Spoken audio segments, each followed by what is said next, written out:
Ohtani obviously goes to the Dodgers, deferred money. The Dodgers are now their lineup is just ridiculous. Their pitching staff's ridiculous. They bring in Yamamoto or Yamamoto, whatever his name is, and then you bring in obviously the talented Glass now if he can actually stay healthy and stay on the mound.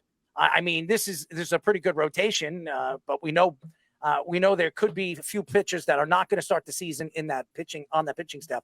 What are your thoughts by the way, I mentioned Walker Buehler, who is fantastic, but it's not going to be in that rotation early this season.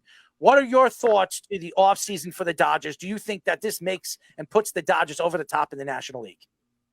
Yeah, I mean, I think the amount of talent that team has is unbelievable. I think outside of that, though, you have good character guys there.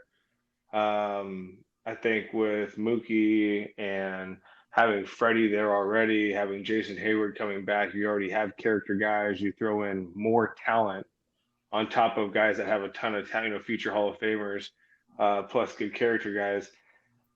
I don't foresee them having a very tough season. Obviously, baseball, there's so much that can happen, but the amount of talent that is on that team, they should definitely have a very, very, very good run to win the World Series. So you got to play with Ohtani for a brief time when you were with the Angels. Are you surprised that he got the $700 million? We were thinking 550, maybe 600 million. Well, I missed him by a year. I missed him by 1 year. All right. But everybody was talking about him prior to him getting in there. But am I surprised on that?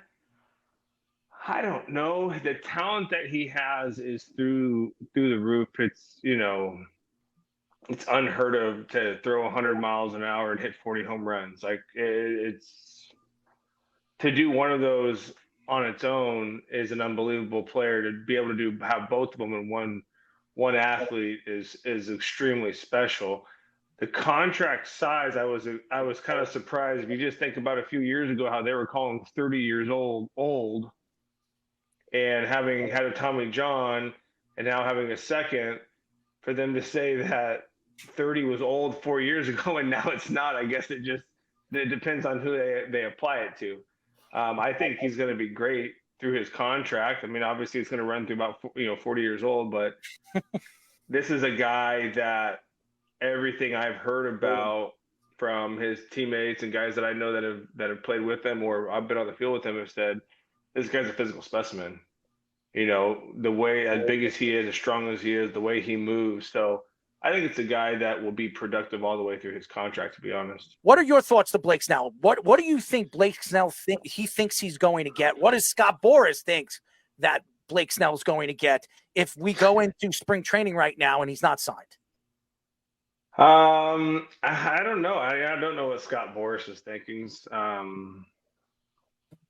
I bet you if you asked Blake if he would probably take a little less right now just to be in camp. He's obviously going to get a ton of money no matter what, but I bet you if you asked him if he could just be in camp right now to be with the team and get comfortable and get settled in, I bet you he'd say probably just take what was offered to go and play for a highly competitive organization to have a chance to go to the playoffs and win a World Series. So I don't know what he's going to get. I don't know if that's a number. That 270 is a mark that hits something that he's just dead set on. But I believe, probably to the core of him, that if that offer was on the table, earlier in the offseason, he'd probably take it just to be with the team right this second, just to, take the pressure off your chest. Obviously, there's no pressure with the guy. He's a great pitcher. He's got the Cy Youngs, he's, phenomenal arm. But I don't care who you are. At a certain point, it's just like you want to have a home. You want to go and get with your new teammates and, just be settled in so you can go compete at the end of the day. I mean, it bothers me. It really does. I mean, the Yankees did offer him a 6-year, $150 million contract. Then he came out a couple of days ago, or his agent came out a couple of days ago, and we all know who he is, that came out and said that it's BS. It's not true that the Yankees gave him a second offer, which everything that came out from the Yankees executives and organization says that the Yankees did now, and they were giving him Carlos Rodon money, which is about a little bit more than Carlos Rodon money, which is about $30 million a year. I don't understand this. And if I was Blake Snell, like you were saying, I just take the contract and roll with it.